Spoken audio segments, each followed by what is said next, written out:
tarde, o meu nome é Marta Duarte Mendes Pedro, sou médica interna de Medicina Geral e Familiar no ACES de Loures de Odivelas e vou então falar aqui um bocadinho sobre o primeiro contacto do doente com o sistema de saúde, em particular sobre o papel da Medicina Geral e Familiar. Gostaria apenas de referir que não tenho conflitos de interesse a declarar e que esta apresentação é voluntária, feita em colaboração com a Migra Portugal e as informações nela contidas visam promover a educação para a saúde, não pretendendo nem devendo substituir uma consulta médica. Em primeiro lugar, falando então aqui um bocadinho de Medicina Geral e Familiar, é importante perceber o que é afinal a Medicina Geral e Familiar, para depois entendermos qual o seu papel neste percurso do doente.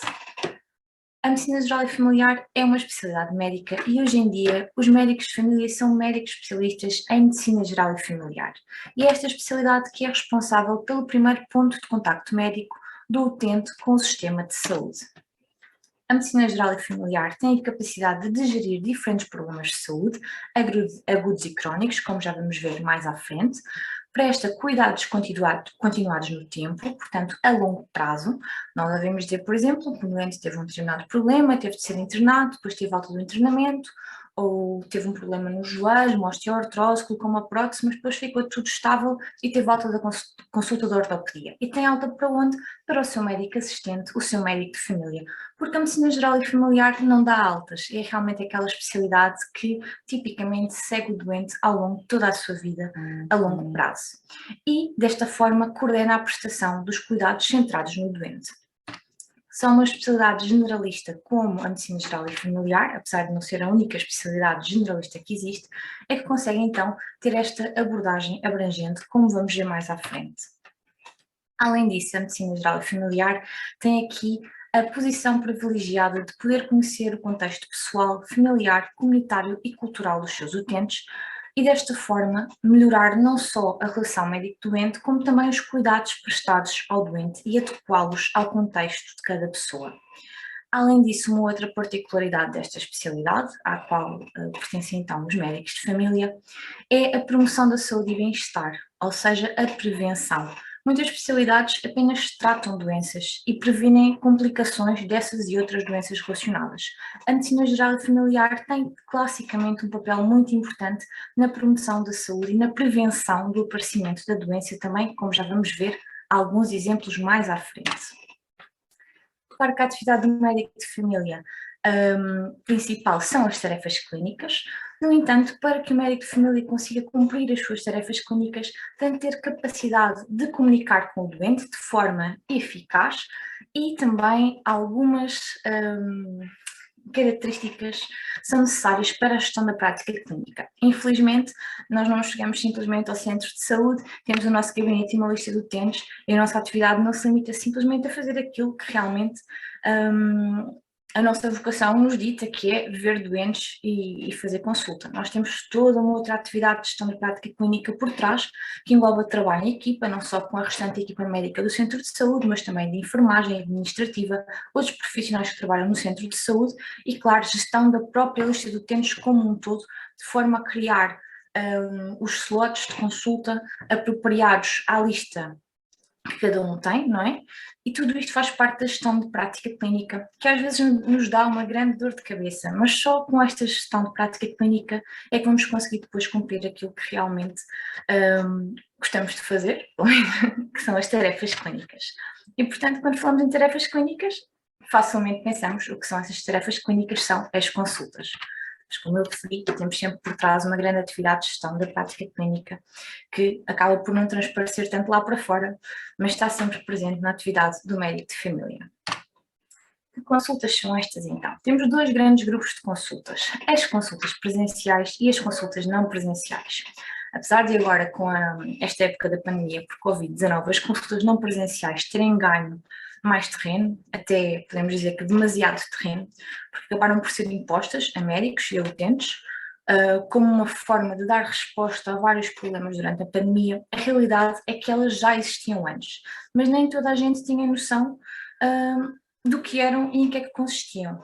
Mas agora, depois do Covid ter passado, acho que elas também não podem ser visualizadas como um inimigo a bater. A realidade é que elas já existiam e, aliadas e não substituindo as consultas presenciais, podem ser uma arma importante para médicos e doentes para melhorar a acessibilidade e facilitar os cuidados prestados. E já vamos ver, mais uma vez, alguns exemplos mais à frente de como é que isto pode ser feito. Relativamente às consultas presenciais, a atividade do médico de família tem aqui um leque também bastante grande de intervenção. E vamos começar por falar aqui um bocadinho primeiro das consultas programadas. As consultas programadas são aquelas consultas que a pessoa marca e passado uma semana, 2 semanas, 3 semanas, tem uma consulta agendada em vaga. Dentro destas temos as típicas consultas, que a maior parte das pessoas conhece, e quem tem médico de família, infelizmente nem toda a gente tem, mas quem tem médico de família provavelmente já fez uma consulta destas, de saúde de adultos, é a típica consulta normal, por assim dizer, com o médico de família. Nestas consultas de saúde de adultos podem ser abordados vários problemas de saúde, inclusive doenças crónicas. Dentro da saúde de adultos nós temos a subdivisão da consulta de hipertensão, da consulta de diabetes, por exemplo, e é este o tipo de consulta que é feito. Mas além disso, algo que também muitas vezes não é de conhecimento geral, é que o médico de família acaba realmente por prestar aqueles cuidados que eu referi há bocado a longo prazo, e quando falamos a longo prazo é mesmo desde que a pessoa acabou de nascer, ou seja, fazemos consulta na área da saúde infantil e juvenil desde os bebés, desde o primeiro mês de idade, e depois passamos então para a idade adulta. Portanto, crianças, consultas de rotina ou avaliação de patologia na criança, nós fazemos consultas programadas de saúde infantil e juvenil. Além disso, é expectável e o nosso sistema de saúde está organizado de forma a que qualquer gravidez de baixo risco possa ser seguida no médico de família. Ou seja, nós temos as consultas de saúde materna que servem exatamente para isso, para fazer o seguimento das gravidezes de baixo risco, porque se forem gravidezes de alto risco clínico, nós temos de referenciar para serem seguidas a nível hospitalar, porque implicam outro tipo de avaliação e de cuidados que não estão disponíveis a nível de cuidados de saúde primários, mas gravidezes de baixo risco é expectável que todo o seguimento possa ser feito até ao terceiro trimestre na consulta com o médico de família. E depois também a revisão do parto é um tipo de consulta dentro da saúde materna, é geralmente a última consulta deste tipo de consulta programada, é a consulta de revisão do parto, que também é feita com o médico de família. E isto é uma das coisas que eu pelo menos considero mais bonitas na medicina geral e familiar, é que nós somos capazes de acompanhar uma mãe que está grávida, depois conhecemos a criança que vamos acompanhar na consulta de saúde infantil e juvenil, e muitas vezes o médico de família é mesmo para a vida, porque fica com aquela lista de utentes durante toda a sua atividade e acabamos por continuar a seguir depois aquele bebé que vimos ainda na barriga da mãe, depois nas consultas de saúde infantil e juvenil e finalmente na consulta de saúde de adultos. E acho que isto realmente é uma coisa que não tem, não existe nas outras especialidades, mesmo nas generalistas a nível hospitalar, como a medicina interna e a pediatria, que também são generalistas, uma de adultos e outra de crianças, e a medicina geral familiar tem aqui esta beleza que eu pelo menos acho que não encontramos nas outras. Claro, tem vantagens e desvantagens, mas é realmente algo muito, muito próprio e característico. Depois temos ainda as consultas de planeamento familiar e rastreio oncológico. As consultas de planeamento familiar podem ser conhecidas já por algumas pessoas, mas muito tipicamente são associadas a consultas para meninas e senhoras. No entanto, as consultas de planeamento familiar podem ser feitas independentemente de se tratar de um homem ou de uma mulher. Qualquer pessoa que queira fazer o planeamento da sua contracepção ou até início de família, pode agendar uma consulta de planeamento familiar, que está disponível então a nível de cuidados de saúde primários, no centro de saúde onde estão inscritos, e temos aqui duas grandes vertentes nestas consultas. A primeira é a parte dos métodos anticoncepcionais. Uma pessoa que não pretende ter filhos tem aqui ao seu dispor não só informação médica, portanto, e viável, fidedigna, sobre quais os métodos contraceptivos ao seu dispor, quais os mais adequados, vantagens, desvantagens, etc. Mas também, se por outro lado tivermos um casal que pretende engravidar, também podemos fazer a consulta pré-concepcional, que geralmente e idealmente as gravidezes planeadas devem fazer uma avaliação pré-concepcional, com análises antes e fazer todo o planeamento daquilo que se vai seguir. Isto também é feito nas consultas de planeamento familiar pelo médico de família. Por outro lado, nós não só oferecemos e damos conhecimento dos métodos contraceptivos que existem, como temos alguns ao nosso dispor para oferecer gratuitamente aos nossos utentes. Existe entrega de preservativos, entrega de algumas pílulas, claro que a pílula é prescrita com prescrição médica, não é? É dada com prescrição médica, mas caso a indicada para aquela pessoa esteja disponível no nosso centro de saúde, nós podemos fazer a entrega gratuita. Existem também os implantes subcutâneos, os dispositivos intrauterinos, que, apesar de muita gente não ter esta noção, podem ser colocados e também temos ao dispor, desde que haja stock e que nós recebamos esse stock gratuitamente no centro de saúde e são colocados pelo médico de família. Finalmente, temos a componente de rastreio oncológico, a tal componente da prevenção, que muitas vezes não é uma consulta só de rastreio oncológico e é feito dentro da consulta de saúde de adultos. No entanto, se tivermos, por exemplo, uma senhora que, e falo senhora porque isto é especificamente para quem tem útero, a nível de que queira fazer o rastreio do cancro do colo do útero, que é feito pela colpocitologia, vulgarmente conhecida como Papa Nicolau. E nós precisamos de uma sala que tem material adequado, não é? Nós podemos ter de agendar uma consulta programada só para fazer aquele rastreio, e nesse caso aí chamamos esta consulta uma consulta de rastreio oncológico. Mas todos os outros rastreios, nomeadamente rastreio do cancro da mama, com mamografia, rastreio do cancro coloretal, geralmente iniciado com a pesquisa de sangue oculto nas fezes, são feitos em conjunto com as consultas de saúde de adultos, porque cada consulta que nós temos, vamos vendo sempre, temos sempre ali aquele lembrete de pensar que idade é que esta pessoa tem, quando é que fez os últimos rastreios para os quais está elegível, e algo que está sempre ali em paralelo com as consultas que são feitas por outros motivos. Finalmente, temos as consultas não programadas, que são as consultas de urgência, as chamadas consultas do dia. Existem dois tipos de consultas não programadas, a consulta aberta e a consulta de intersubstituição. Consulta aberta, cada médico tem sempre X vagas por dia, intersubstituição há sempre alguém escalado no centro na unidade, se for uma unidade de saúde familiar, há sempre alguém escalado na equipa, pelo menos.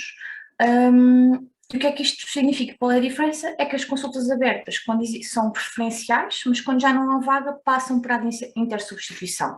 Sendo que as consultas abertas são feitas com o próprio médico de família e as de intersubstituição com o colega que está a substituir, digamos assim, escalado naquele dia para fazer vagas extras de consulta de urgência, por assim dizer, de forma simplista. Este tipo de consulta é aqui uma arma também fundamental, não só para problemas de saúde agudos, uma pessoa que fica doente e tem de ser avaliado, não é? Mas também para agudizações de doenças crónicas, também podem ser avaliados em contexto de consulta do dia. Por exemplo, temos uma pessoa, um doente hipertenso, que anda com a tensão descontrolada e vem pedir uma consulta do dia para avaliação da tensão arterial, apesar de ter habitualmente as suas consultas programadas de rotina, por assim dizer, de avaliação da hipertensão arterial. Finalmente, temos ainda as consultas de domicílio, que também muitas vezes não são de conhecimento geral. Claro que não é qualquer pessoa que cumpre critérios de elegibilidade para consultas de domicílio, e elas também sofreram aqui bastante com a parte da pandemia, infelizmente, mas a realidade é que faz parte da atividade do médico de família e estão ao dispor dos utentes dos centros de saúde consultas domiciliares. Estas consultas são particularmente para pessoas com muitas limitações, acamadas, em situações também muitas vezes, não só nas situações, mas também algumas pessoas que tenham situações sociais mais carenciadas, em que seja preciso também avaliar as condições no domicílio. Portanto, existem aqui alguns critérios um bocadinho restritos, não é? Mas a verdade é que existe este recurso ao dispor dos utentes, que também é feito pelo médico de família e que pode ser aqui uma arma importante. O domicílio não está aqui nas programadas nem nas não programadas, porque na realidade pode acontecer um bocadinho das duas formas. Geralmente os domicílios tem de ser feito um pedido de consulta, como se a pessoa contacta por e-mail, ela vai à secretaria fazer um pedido de consulta, particularmente ao domicílio para o seu médico de família. Isto geralmente cai aqui dentro das consultas programadas. No entanto, se por algum motivo, imaginem um doente que teve tem uma ferida, tem uma úlcera e está a fazer tratamentos no domicílio, porque está acamado, por exemplo, com as nossas enfermeiras, que vão lá 3 vezes por semana. E a enfermeira contacta o médico assistente, o médico de família, e diz: olha, este doente não está bem, precisa de uma opinião médica, é preciso vir cá alguém. É possível, de forma mais ou menos não programada, em alguns casos, desde que haja espaço de horário, haver uma consulta no domicílio que não cumpre aqueles critérios de consulta programada, que tem de ser marcada com alguma antecedência. Mas pronto, claro que isto é avaliado caso a caso, porque simplesmente nós não temos sempre a agenda cheia com múltiplas vagas, temos um espaço semanal para os domicílios e fora desse espaço todos os recursos necessários à realização de uma consulta de domicílio podem ficar um bocadinho mais dificultados. Mas isto não quer dizer que em situações excepcionais não possa haver uma consulta de domicílio não programada. É esta a mensagem que eu quero transmitir, apesar de não ser o mais frequente e a nível logístico poder ser um pouco mais complicado. A maior parte destas consultas, tirando o domicílio, no caso as programadas, têm uma duração em agenda fixa, não é? Isto depois não depende, não é cada médico que decide a duração das consultas, tem a ver com a organização dos serviços de saúde e do centro de saúde em que a pessoa está e do agrupamento em que está inserido, mas tem uma duração as programadas entre 15 a 20 minutos e as consultas não programadas, as tais consultas de urgência, entre 10 a 15 minutos, regra geral. Por outro lado, as consultas não presenciais de que eu falei há bocado, que aqui acabam por ser, no fundo, hoje em dia são um bocadinho vistas como um vilão, porque parece que vieram substituir tudo o que era presencial e de forma imposta, lá está, quer aos médicos, quer aos utentes, durante o período de pandemia Covid. No entanto, como eu referi há bocado, elas já existiram, sempre foram bastante úteis e acho que não se deve perder aqui por completo também algumas coisas que a pandemia trouxe de bom, que não foram muitas, mas foram algumas, pelo menos a meu ver. E já vou explicar o que é que quero dizer com isto. Antigamente, portanto, antes da pandemia, as típicas consultas não presenciais eram os pedidos de renovação de receituário crónico, que apenas são válidos e só podem ser feitos nos casos de doença crónica controlada, como é óbvio. Se eu tenho um doente que por algum motivo que eu sigo, vem cá, por exemplo, hipertenso, vem cá, ou um diabético vem cá 2 vezes por ano, está tudo controladinho. Por algum motivo, houve ali o atraso da consulta de 1 ou 2 meses, teve de ser remarcado, ou a pessoa não pôde, mas entretanto a medicação acabou, o doente deixa um pedido de renovação de receituário crónico e se é uma doença que está controlada, eu posso renovar sem ver o doente naquele momento. Claro que não vou deixar a pessoa sem medicação, não é? Agora, muitas vezes as pessoas faziam estes pedidos de receituário e não tinham noção que este contacto com o sistema de saúde, que era considerado uma consulta, mas a realidade é essa, que a prescrição de medicação implica que o médico abra o processo do utente, confirme que é aquela medicação que está a ser pedida, que faz parte da medicação habitual do doente, que não há interações de cada vez que vai ver, não é?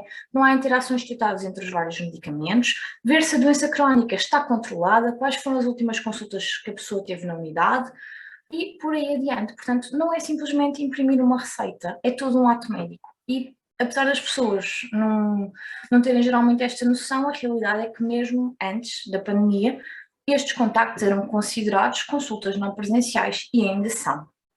Depois, existem aqui outras armas que podemos utilizar de forma não presencial. Imaginemos que eu tenho uma consulta presencial, avalio a pessoa, peço exames.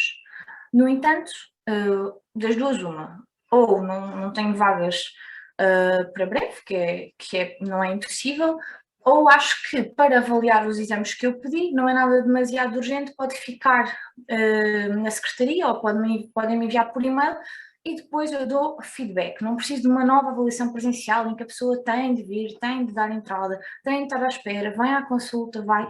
É um gasto de recursos, quer para o médico muitas vezes que acaba por perder mais tempo na consulta presencial, mas também para o doente, que tem de se dirigir ao centro de saúde, estar à espera da sua vez, chegar mais cedo, vir à consulta física, ir embora, arranjar justificação para não ir ao trabalho, pronto. Muitas vezes nós conseguimos facilitar isto com o doente passa ao final do dia enquanto o centro de saúde está aberto para deixar os exames, já depois de sair do trabalho.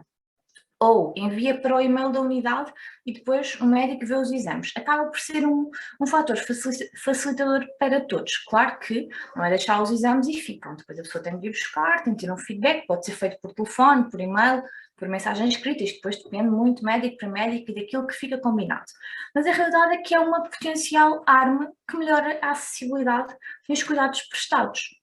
Além disso, podemos ter também teleconsultas, que são literalmente consultas, mas se por algum motivo eu considero que naquela avaliação não precisa da presença do doente, porque já observei, quero só ver, por exemplo, uma resposta terapêutica, eu posso fazer uma teleconsulta de reavaliação, explicar à pessoa e agente, e mais uma vez estou a poupar à pessoa trabalho de se estar a dirigir ao centro de saúde para fazer esta reavaliação.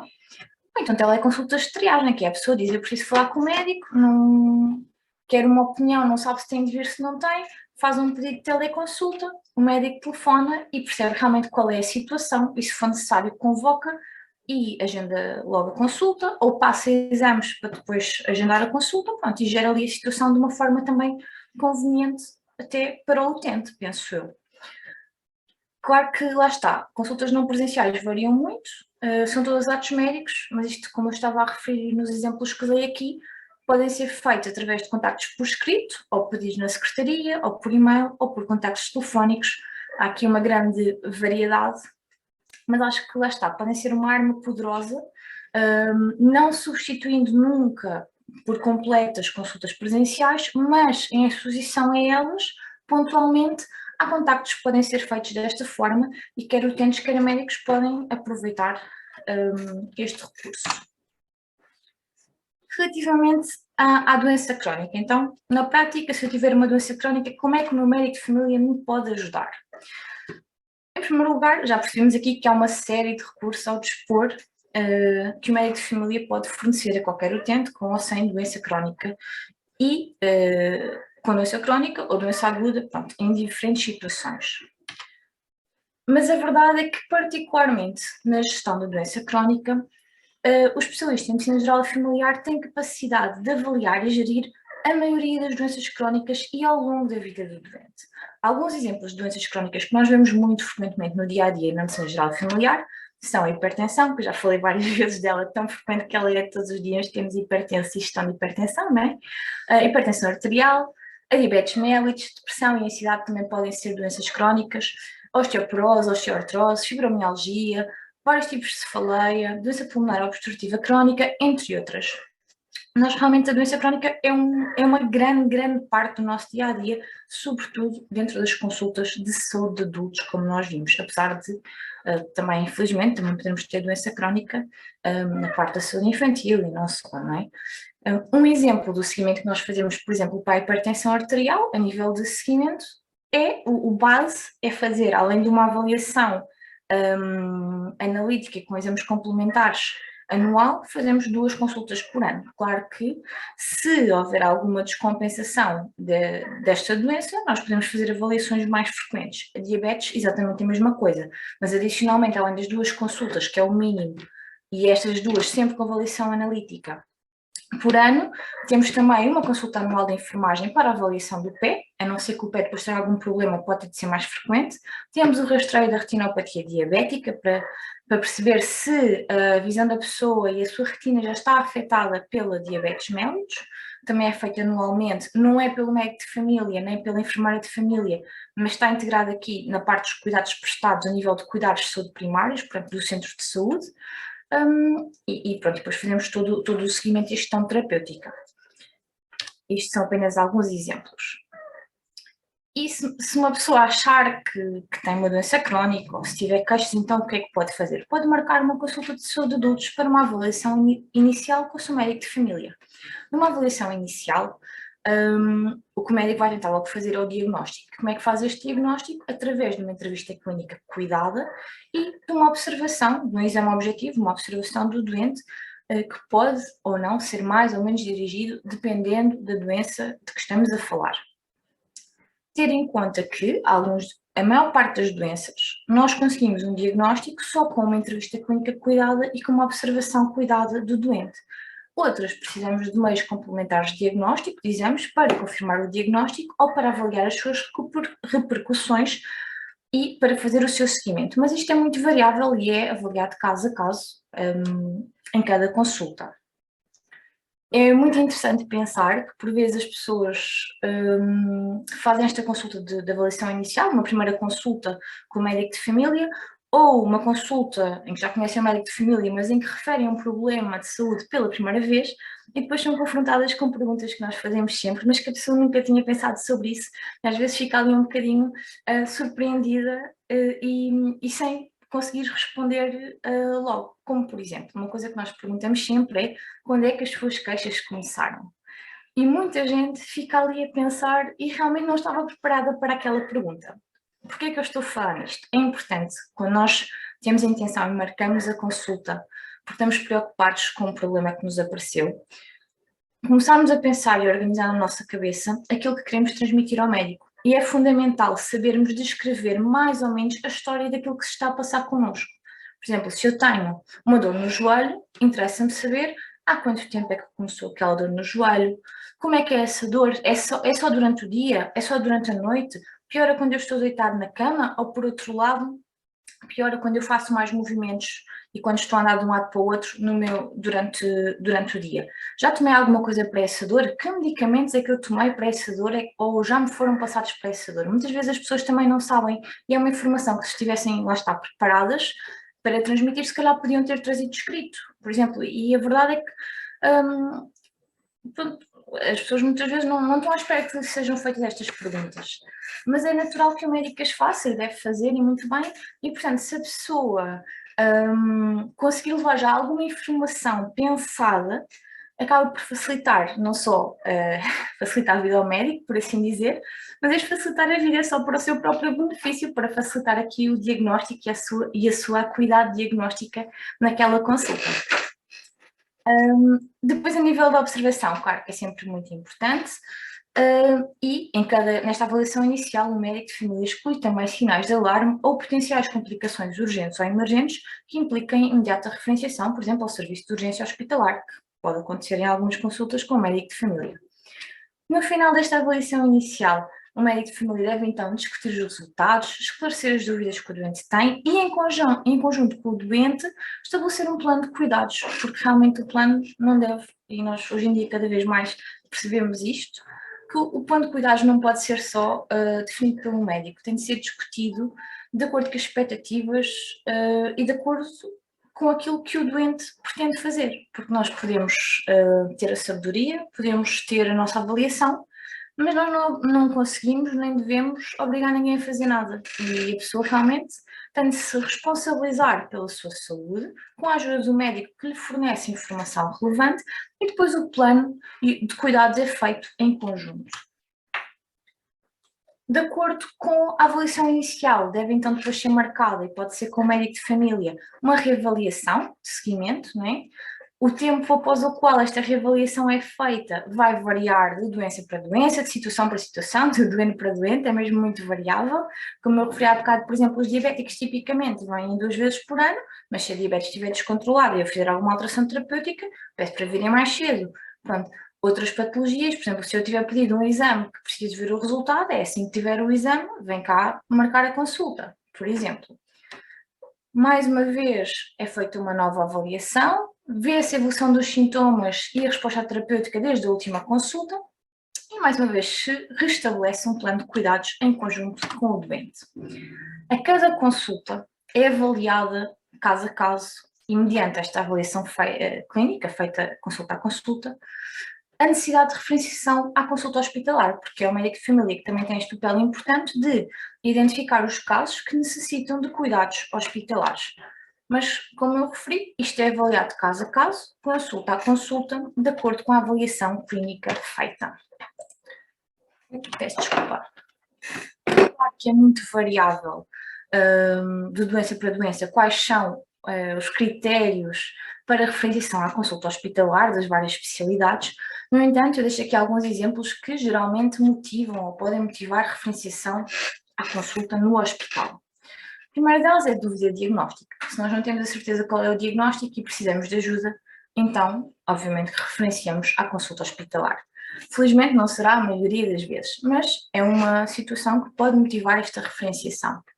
Por outro lado, se nós sabemos que aquela pessoa precisa de fazer exames ou de seguimento, ou de reavaliação da resposta terapêutica, lá está, ou até para diagnóstico, que não estão disponíveis a nível de cuidados de saúde primários, pedidos pelo médico de família, podemos também e temos de referenciar à consulta hospitalar.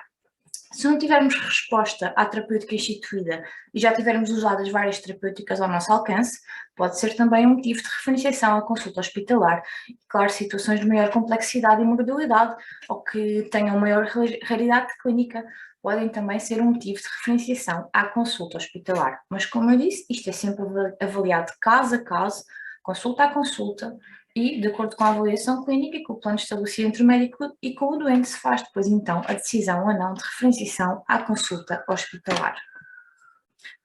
E quando temos mais que uma doença crónica? Bem, o médico Thomas Schwenk disse que até se pode dizer que a existência simultânea de diferentes problemas médicos e, portanto, de comorbilidade de diferentes doenças crónicas no mesmo doente é exatamente quase a própria definição de cuidados de saúde primários. Sendo que cuidados de saúde primários é aquilo que depois a medicina geral familiar faz, não é? E realmente o médico de família, mais uma vez aqui, está numa posição privilegiada para dar ao seu utente, num único médico, o tratamento e a gestão de várias doenças. Além de que tem muitas vezes uma maior proximidade e, com grande frequência, uma maior facilidade de acesso do que os cuidados hospitalares, e consegue fazer a gestão do doente como um todo, mesmo que por algum motivo, alguma das doenças crónicas que o médico de família está a gerir naquele doente necessite cuidados hospitalares, continua a ser o médico de família a pessoa que tem toda a informação sobre as várias doenças que o doente tem, os vários medicamentos que está a fazer, e pode inclusive depois trocar cartas ou contactar, pronto, idealmente com o colega hospitalar, se houver alguma dúvida, alguma suspeita de interações medicamentosas. Portanto, acaba por ser, no fundo, aqui uma grande mais-valia o papel do médico de família na gestão da doença crónica, mesmo quando há mais do que uma. Porque se entra aos cuidados e lá está, um único médico consegue gerir várias doenças. Mas claro que também existem os problemas do mundo real. E eu ponho aqui um excerto do Diário da República de 2019, em que foi publicado pela Ordem dos Médicos que uma consulta global, não é, de saúde de adultos, uma primeira consulta com um médico de família, devia ter uma duração ideal entre 30 a 60 minutos e uma consulta de gestão de doentes complexos ou com mais do que uma doença crónica devia ter uma duração também de 30 a 60 minutos. E a realidade é que, como nós vimos, as consultas de saúde de adultos, independentemente do motivo da pessoa em questão, da sua idade, das doenças que tenha, da quantidade de fármacos, de medicamentos que faça, têm sempre a mesma duração, entre 15 a 20 minutos. E, portanto, surge aqui sempre esta dificuldade também grande na prática clínica e é fundamental também o papel aqui conjunto do doente e do médico para tentar ultrapassar e melhorar os cuidados prestados, apesar destas dificuldades práticas que nós infelizmente temos. Primeiro, é importante que o doente também pense, reflita antes de vir à consulta e definir em conjunto com o médico quais são as prioridades a abordar em cada consulta, porque idealmente cada consulta seria para gerir um problema de saúde. Uma consulta para a hipertensão, uma consulta para a diabetes, porque é o tempo que as coisas levam, infelizmente, sobretudo quando estamos a falar de doenças realmente, de pessoas com diferentes doenças crónicas, diferentes medicamentos, em que temos de discutir as coisas, tirar as dúvidas à pessoa, sugerir medicação e explicar como é que se faz aquela medicação, não é? Passar exames, muitas vezes também a parte técnica de informática não ajuda, o computador bloqueia, a impressora bloqueia, deixa de haver papel, encrava, portanto, isto no dia-a-dia, na prática, infelizmente temos aqui várias dificuldades que temos de ultrapassar e é importante realmente conseguirmos definir prioridades para abordar em cada consulta, porque até pode ser que não consigamos abordar e com frequência não conseguimos abordar todos os pontos, todas as doenças crónicas que a pessoa tem numa mesma consulta, mas por isso mesmo temos de definir o plano em conjunto. Uma outra coisa importante realmente é não temer expor os medos e preocupações, porque o que acontece por vezes é que nós explicamos ao doente aquilo que nós achamos que é melhor para eles, a terapêutica que achamos que vamos propor, que achamos que devem fazer, que é mais adequada, com base no melhor conhecimento, na melhor evidência científica que nós temos, e a pessoa acaba por, pronto, concorda, aceita o que lhe estamos a dizer, mas na realidade tem imensas preocupações, imensas dúvidas e fica acanhada e não fala connosco. E depois isto também vai influenciar a adesão terapêutica, os resultados que nós temos na gestão daquela doença e, portanto, é importante também o doente não ter medo de expor os seus medos e preocupações. E, claro, procurar ao mesmo tempo meios fidedignos de educação para a saúde, como sites oficiais da Direção-Geral de Saúde, sites de associações de doentes, têm aqui um papel fundamental na gestão da doença crónica e para a educação para a saúde destes doentes, entre outros.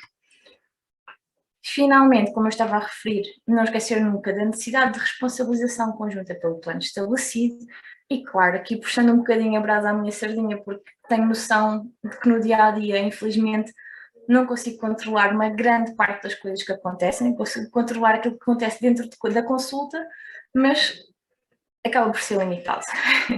E, portanto, acho que é importante quem tiver esse interesse e quem tiver essa disponibilidade e possibilidade, como doente, como utente dos serviços de saúde, que procure, junto das entidades responsáveis, fazer cumprir, por exemplo, os tempos de consulta recomendados, cujos exemplos eu mostrei, que realmente está longe daquilo que acontece na prática clínica. Porquê? Porque para quem tem doença crónica e, sobretudo, múltiplas doenças crónicas, isto seria algo muito importante para melhorar os cuidados prestados a estes doentes, pelo menos acho que era algo bastante relevante.